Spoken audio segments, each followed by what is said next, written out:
awarded for outstanding creative vision and innovative game direction and design. Outstanding creative vision. Oof. Seeing what the Nintendo's made before this, right? The game was, it's the exact same. Just a few tweaked things. Exact same game, few tweaked things. Exact same game, few tweaked things. And seeing what's come from Larian, meaning Divinity and everything like that, it seems very similar. Just a lot of tweaked things in a bigger, expensive world. Alan Wake 2, though, what's come from Remedy before this, I feel like this best explains Alan Wake 2. Outstanding creative design and innovative game direction and design. This game's bananas. When you go through, you don't know what to expect. The style of, like, you're walking in the woods and it's like flashing in between dimensions, and it's like simulating like you're in the railway section. Like, it's just Alan Wake 2. For outstanding storytelling and narrative development in a game.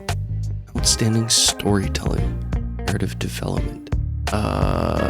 Definitely not Final Fantasy 16. Outstanding storytelling? I can't vote on Cyberpunk. I didn't play it. The DLC. Narrative development is, yeah. What they go through in Spider-Man 2, right? Of just like showing the backstory of like specific characters and like where you think the story's gonna go. It kind of, but I don't know. And then there's the whole like Sandman plot if you do that side story as well. I can't speak on Alan Wake 2, haven't finished it, so I don't know. Outstanding storytelling and narrative development game. The amount of bonkers things that happens in Baldur's Gate 3, depending on what you choose and where you go and who you talk to, I think outbeats everything, personally. I'm gonna go Baldur's Gate 3.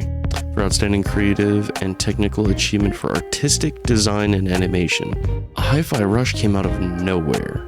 Artistic design, animation. I mean, this is the one point that I would put Super Mario Bros. Wonder, because seeing just the trailer alone, you'd be like, what the fuck am I looking at?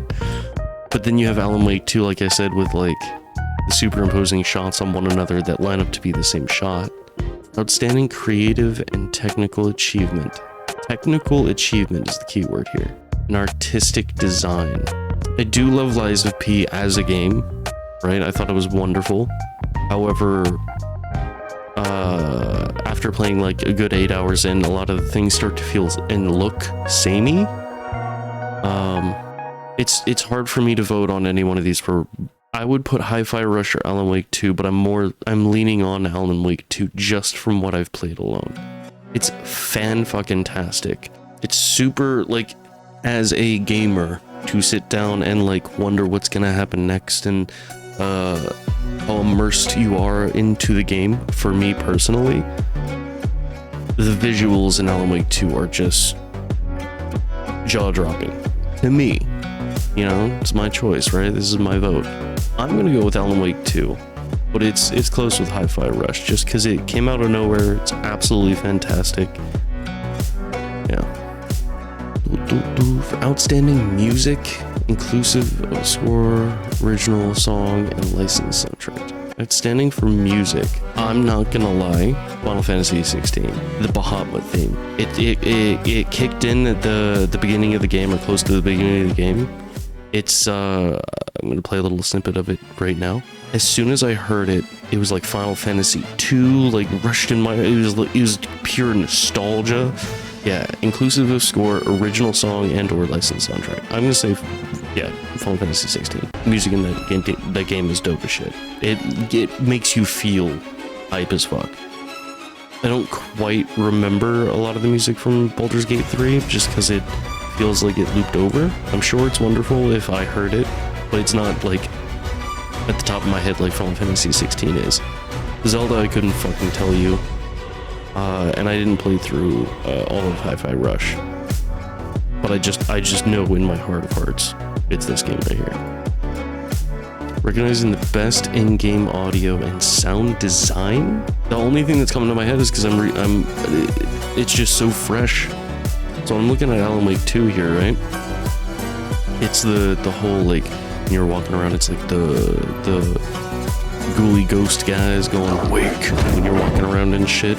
Sound design as well. I don't, and then, I'm doing this one just because I can. Innovation and accessibility. Recognizing a software or hardware that pushes the medium forward by adding features, technology, and content to help games you played and enjoyed to an even wider audience. Diablo 4 is a no. Street Fighter 6 being in there is interesting because they do have like the different control schemes of like modern, classic, and I'm pretty sure there's a third one. I take that back. I said no on Diablo 4, but there was a funky text-to-speech feature where even though you weren't typing on a keyboard or mouse, if you had a microphone, whatever you were saying was just being put up into the chat. Look, I understand that Street Fighter 6, I don't know what Mortal Kombat's done for accessibility kind of things. They've added actual like physical things that change, but like seeing something as weird as it sounds of just a speech to text function in a game that is normally overlooked, I think is commendable. And I know a lot of people are probably going to give Diablo 4 a ton of shit. I found that really nice, and I didn't see that in a lot of these games. You just see the normal like accessibility options, but that was unique, new, and different. So to me, that is software and or hardware pushing the medium forward by adding features, technology, or content to help games you played. So I'm going to say Diablo 4 because I do remember that thing. It was very unique. Best community support. Recognizing a game for outstanding community support, transparency, and responsiveness, inclusiveness, and social media activity, game updates, and patches. For fucking sure. Baldur's Gate 3. Holy shit, were they on top of that. On every single thing. Down to like the big thing about like who you can shaboink, right? That blew up before the game even came out because they were open and honest with the community of what they're putting in the game, what you can do, what's there. Anytime that there was a new game update, anytime there was actually No Man's Sky is pretty up there as well. But is that this year's doing, or is that last year's doing? Right? Because Baldur's Gate 3 has been on this shit since, what was it, 2019, 2020? Of just constantly like early access, different builds, updating the community, tell them, like, being completely honest, like, what's going on and what's happening. And that's why I think it paid off in the end of how big and successful the game was. It was because of that. I think it's still Baldur's Gate 3. No shade to No Man's Sky. Couldn't talk on 14, can't talk on Destiny 2. So I can't say shit about Cyberpunk, so Baldur's Gate 3. Best action game. For the best game in the action genre. Okay. Revenant 2, no. High Five Rush, no, even though it was cool. Ghost Runner 2, no. Dead Island 2, no. It was very samey. Armored Core 6, hands down, was that game dope as shit. It was fast, it was crazy, big set pieces, huge crazy things going on, the customization, like, you get to tackle each problem the way you want to tackle it, depending on what you put together, so no one's, like, games actually, like, sure, it is the same. You're just a mech shooter running around shooting guns, but you get to tackle each problem with your own decisions. You get to build your own thing and come at it in a unique way. I loved Armored Core 6. Phenomenal. Best action game out of all these? Yes. Best action adventure. For the best action adventure game combining combat with traversal and puzzle solving. Traversal and puzzle solving. There's little to no puzzle solving in RD4. And Spider-Man 2, there's not much, right? Jedi Survivor as well, not really. Traversal, Spider-Man 2, right? Actually, no, this one could go to Tears of the Kingdom. Because again, you get to approach things in a very unique way. And then you also have like their own little dungeons and stuff, but they're, even though it's very simple and super simple, I'm gonna go with Tears of the Kingdom on this one. just because it allows you to do so much. You know what I mean? You don't have to build the vehicles. You can, right? Everyone's using like the flying around bikes now, but yeah. Combining combat with traversal and puzzle solving, it's Tears of the Kingdom. Best RPG for the best game designed with rich player character customization and progression, including massively multiplayer experiences. I wonder which one's this is gonna go to. It's not Final Fantasy 16 because massively multiplayer experiences. You're joking, right? Liza P, massively multiplayer experiences. It has multiplayer experiences, but it's not Starfield. It's not Sea of Stars. It would be between Liza P and Baldur's Gate, and Baldur's Gate just knocks out of the park. Best fighting for the best game designs primarily around head-to-head combat. Never heard of Godorock ever. Sorry, no shade to you. Pocket Bravery, never heard of it. Nickelodeon All-Star Brawl, I've watched, and I'm actively avoiding this game. Mortal Kombat 1, I watched a lot of. The only one that I actually played was Street Fighter 6. I fucking love this game. It's so sick. It's so dope. If you haven't tried it, you just need to try it. Even though I'm getting my ass whooped every single match, I probably won like 1 or 2 matches. Ken is probably not my, it's not my dude, but I'm trying.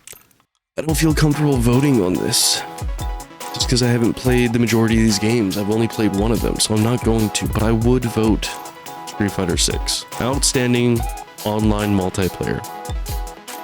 Baldur's Gate 3, sure. Including co-op, yes. Massively multiplayer experiences, yes.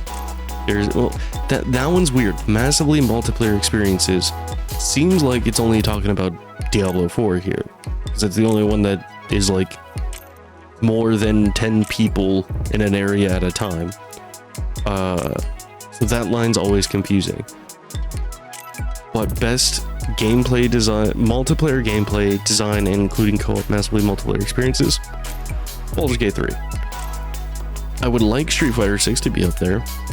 And it would be, like, going online in those lobbies and just seeing a shit ton of weird people, like, dancing around and, like, spinning around and getting in fights and all that.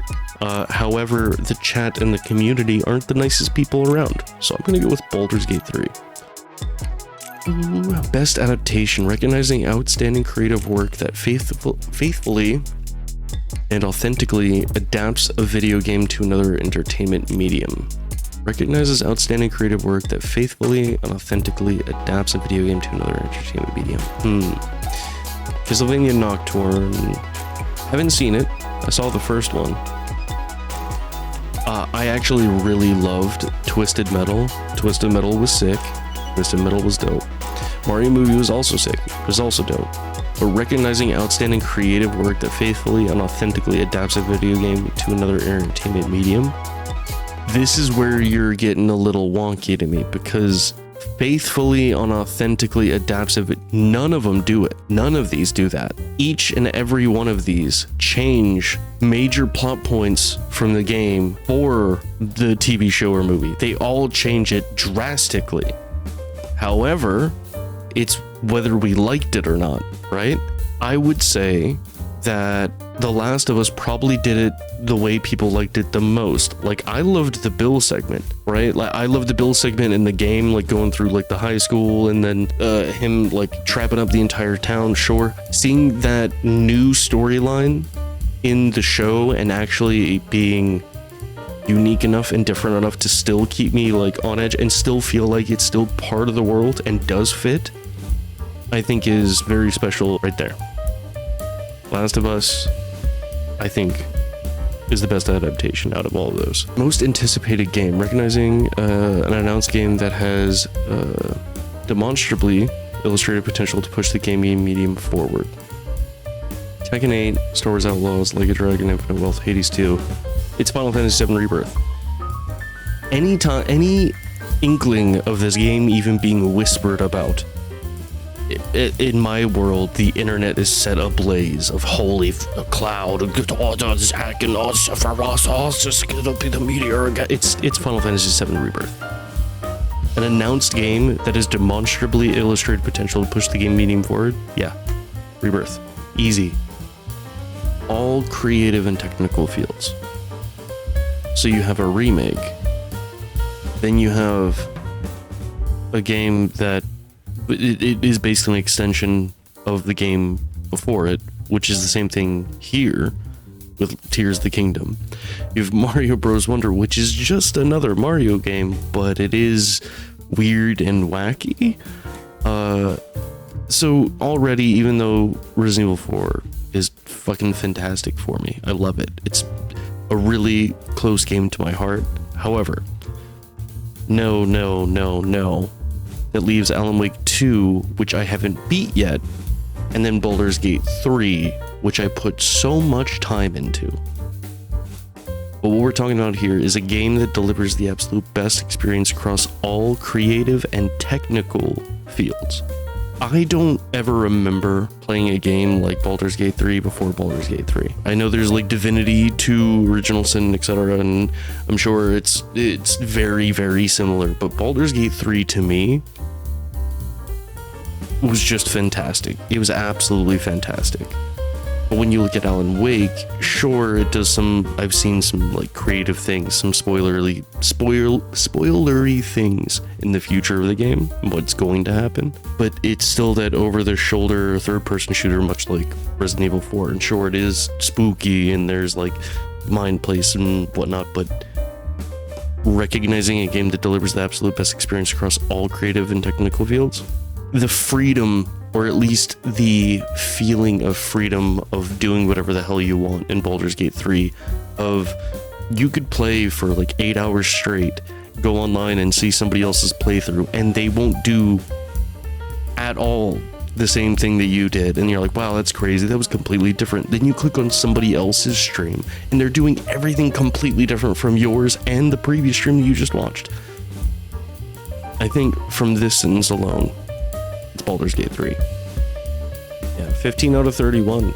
Those were my votes. That was my opinion. I hope you get out there and get voting for your favorite games of this year. I don't know if it matters. Does it matter? Who knows? Might as well do it. I hope you like my opinions and my thoughts, and I hope I explained them well. I probably didn't, but it's okay. Yeah, anyway, thanks for peeping this video. Thanks for checking this out, and probably gonna go over this again December 7th when the awards are going on. See you. Goodbye.